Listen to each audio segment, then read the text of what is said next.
നാലാം ക്ലാസ് അർദ്ധവാർഷിക പരീക്ഷ ദുറൂസുൽ ഇഹ്സാൻ.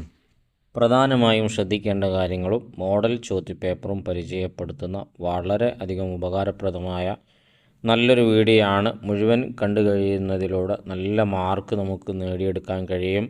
നഷ്ടപ്പെടുത്തി കളയരുത് എന്ന് ആദ്യമേ ഉണർത്തുകയാണ്. ആദ്യം നമുക്ക് ചോദ്യം വായിക്കാം.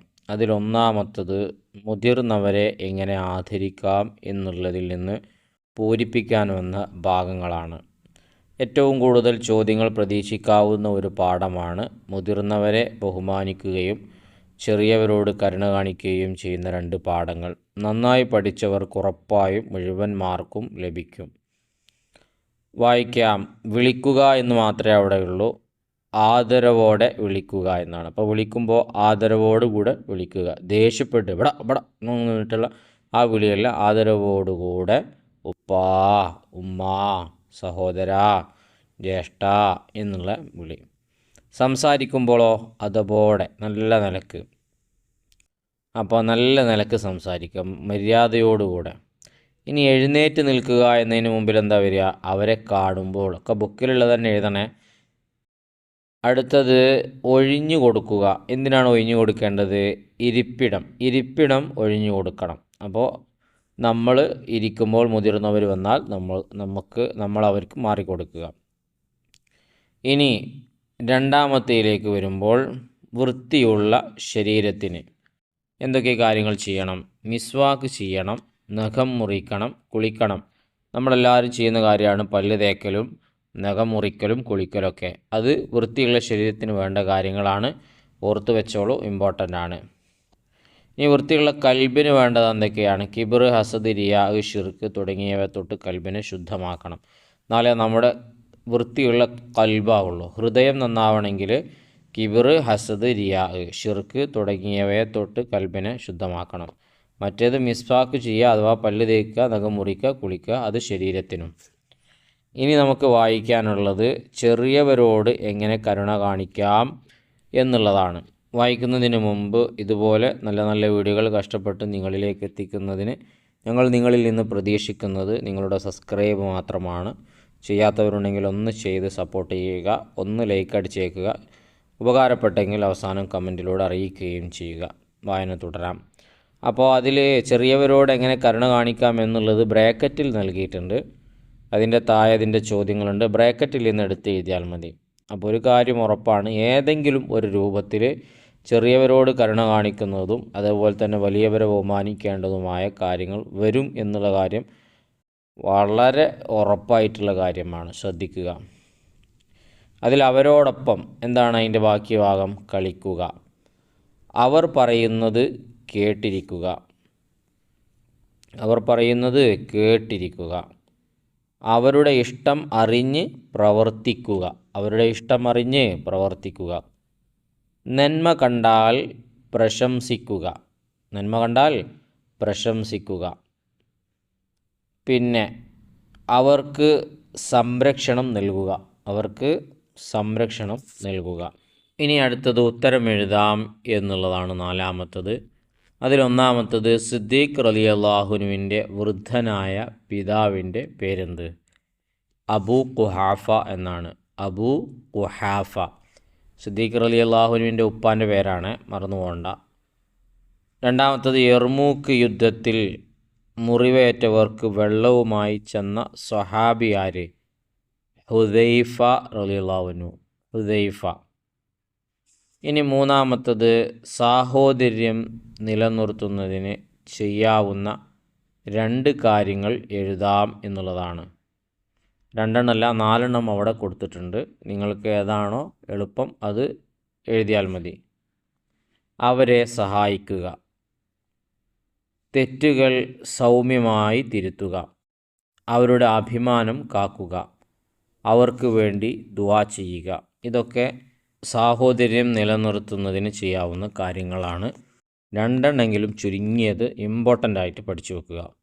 നാലാമത്തത് പ്ലാസ്റ്റിക് വഴി ഉണ്ടാകുന്ന പ്രശ്നങ്ങളിൽ 1 എഴുതാമെന്നാണ്.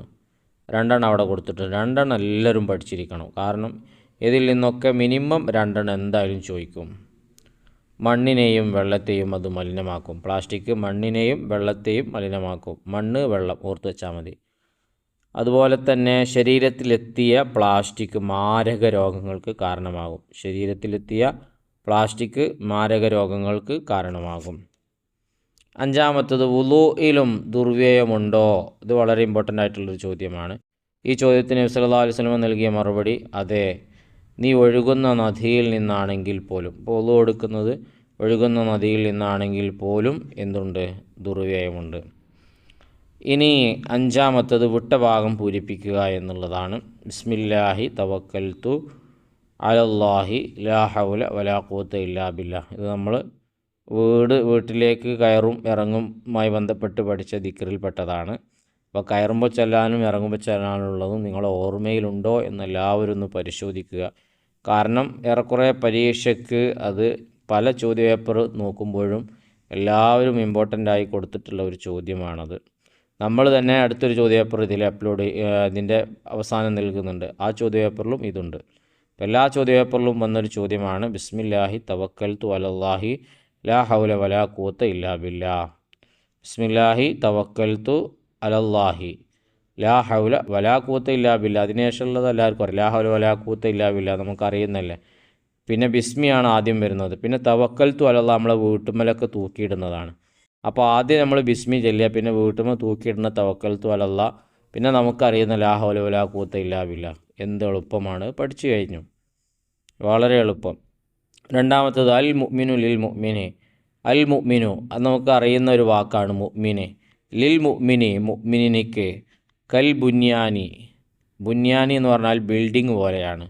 ബിൽഡിങ്ങോ, ബുർജ് ഖലീഫ ബിൽഡിങ് പോലെയാണ്. യശുദ്ധു ശക്തി പകരും, ബഅ്ളുഹു ബഅ്ള ചിലർക്ക് ശക്തി പകരും. അപ്പോൾ ബിൽഡിങ് എടുപ്പ് എന്നൊക്കെ പറയുമ്പോൾ അതിൻ്റെ കല്ല്, ആദ്യം നിൽക്കുന്ന കല്ല് മുകളിലത്തെ കല്ലിന് ശക്തി കൊടുക്കും, ആ കല്ല് അതിൻ്റെ മേലത്തെ കല്ലിന് ശക്തി കൊടുക്കും. അങ്ങനെ തുടർന്ന് മേലോട്ട് ശക്തി കൊടുത്തിട്ടാണ് അത് ഇങ്ങനെ നിൽക്കുന്നത്. അടിയത്തെ കല്ല് മുകളിലത്തെ കല്ലിന് ശക്തി കൊടുത്തില്ലെങ്കിൽ എല്ലാം വീണ് പോകില്ലേ. അപ്പോൾ യശുദ്ധു ബഅ്ളുഹു ബഅ്ള, യശുദ്ധു ബഅ്ളുഹു ബഅ്ള ചിലരിന് ശക്തി പകരും. അതൊരു ഇമ്പോർട്ടൻ്റ് ആയിട്ടുള്ള പാഠഭാഗത്തിൽ വന്ന ഹദീസുകളിൽ നമ്മളെ അവസാന പാഠവുമായി ബന്ധപ്പെട്ട് വരുന്ന ഹദീസാണ്, വരാൻ സാധ്യതയുണ്ട്, നോട്ട് ചെയ്ത് വെച്ചോളൂ. അപ്പോൾ ഇത് വായിച്ചു കഴിഞ്ഞതിലൂടെ ഏത് രൂപത്തിലാണ് ചോദ്യം വരിക എന്നുള്ളത് കൃത്യമായി നമ്മൾ മനസ്സിലാക്കി.